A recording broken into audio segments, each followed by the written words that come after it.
Good evening and salutations, my Days of Our Lives fans. Gwen has got to be among the most pathetic women I've seen on this show. Okay?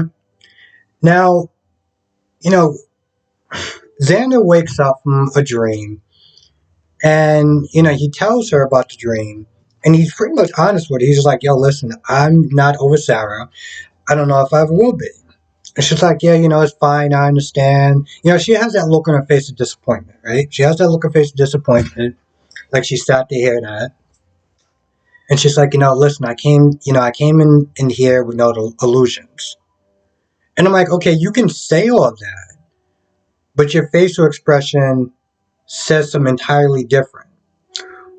On top of the fact that he literally just broke up. Well, I mean, he literally just broke up with his wife. Like, what, an hour before you came over? Like, well, I don't get this woman. I don't get this woman at all. She gave up, and this is also his words. Gave up a job, a roof over her head, and a relationship with her father, just to be with Xander, who is broke, has no prospects.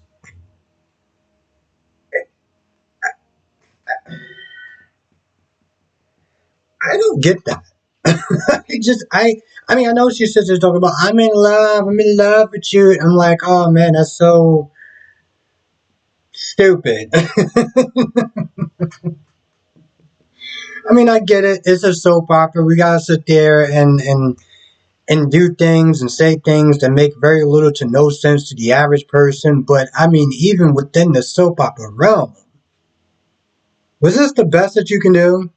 Really? This is literally the best that you can do. You chose a nice warm home to be with a guy who probably won't be even staying at that hotel for very long. Okay. So after they talk, he's like, oh well, let's go to breakfast or whatever. He's all like, oh well, I don't really have any money, but you can pay this time and I'll pay next time. I'm like, this is your future. This is your now future. It was still a great idea, right? It was just so stupid. And of course, she runs into Sarah and she does her whole fake, oh, I'm so sorry about your divorce. And she's like, no, you're not. And so Gwen is like, all right, yeah, no, I'm not. I was just with Xander not that long ago. I just got out of his bed. And she's all like, oh, you're lying.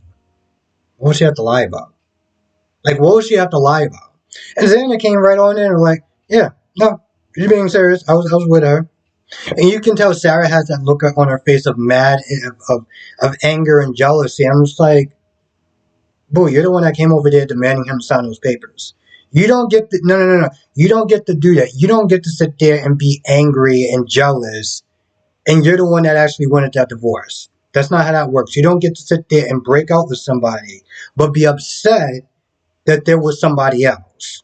Okay, that's not how that works.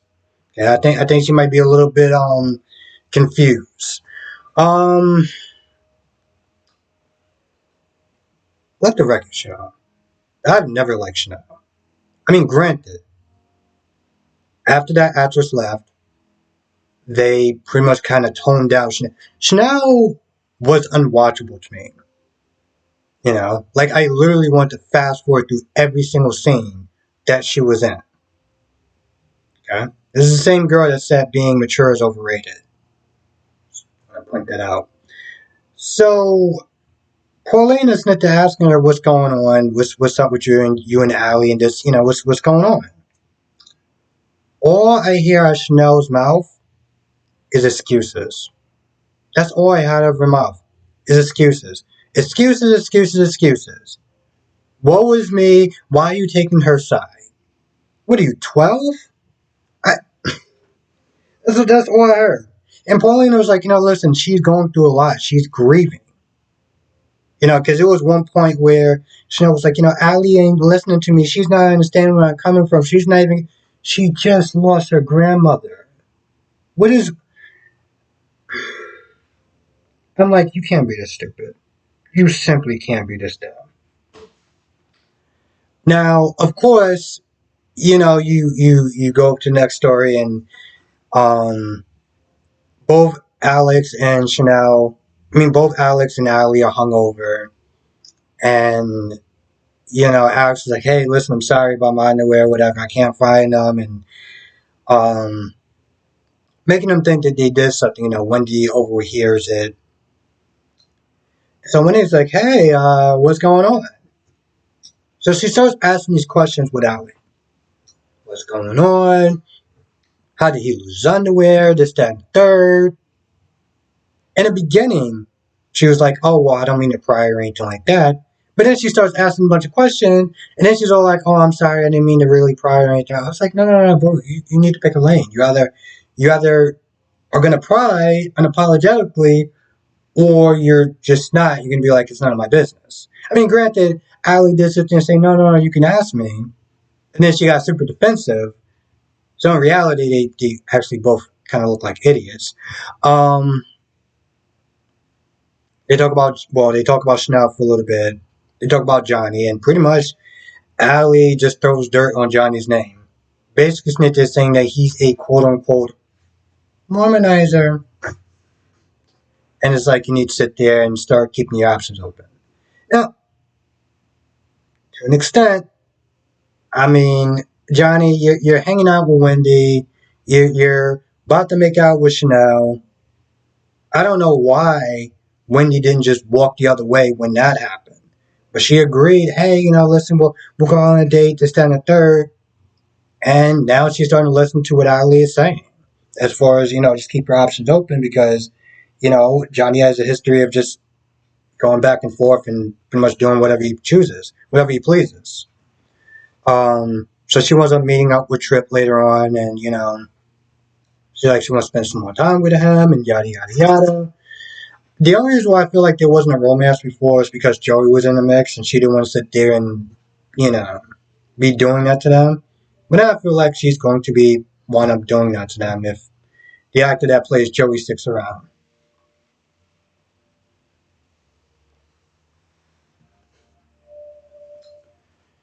I am so over Stephanie at this point. I'm over her. I'm over her vomit inducing kissing scenes. I'm just over the whole thing. Um, she questions Chad if he has any regrets, and he says no. But my whole thing is like, bro, listen, just for future reference, you probably shouldn't be sitting there talking about another woman. You shouldn't be in bed with one woman talking about another woman. I understand that was your wife and that was your cousin, but just moving forward is just probably not really something that y'all should be doing. Um, Trip is not there whining about his mother. Let's be honest. I understand that he has loyalty for her, but like, she tried to kill Susan Banks and Susan Banks didn't do anything wrong to her. It was EJ. And yet Trip totally ignored that because, reasons. Um, but you're talking about his mother with Steve and he left. Stephanie came out and then Chad came out right afterwards. They probably had this awkward breakfast that I wish I would have been able to see. But he said some nice words and he left. He ran into Alex. They had words. Um, I mean, granted, both Trip and Steve were talking about the flowers from Alex, and Stephanie picked up the flowers, threw them in the garbage, and then she read the card afterwards. I'm like, but listen, even if you felt like you made a mistake, I want Alex to be like, you know what, I'm good, I'm good. As much as I don't like Allie, really don't like Allie. I can't even sit there and say that Allie. I can't even sit there and say that Stephanie is worse than Allie, just because Stephanie is bothering me now. Allie was bothering me when she first got into town. Just her whole personality and the things that she was doing. Um, and I'm not gonna, not gonna fully get into that because I know that was a bit of a controversial storyline. But some of the moves that she was making, just utterly beyond annoyed me. No, I'm gonna be honest, it pissed me off. Um, I had a lot of smoke with people in the beginning when I started doing my reviews, specifically when I started talking about Allie. Because to sit there and say I was not nice is an understatement. Some idiot actually said in the beginning, granted this was like 2 years ago, I'm going to report your channel because you're an idiot. Okay? I'm going to report your account because you're an idiot. So I guess we both want to have an account. Um, I did give her props and I felt like it was necessary. I felt like it was important. And I don't know. I mean, if he moves on with Allie, I'll be happy. Not even because I like Allie, just because I really don't like Stephanie. Because I really don't like Stephanie. Um,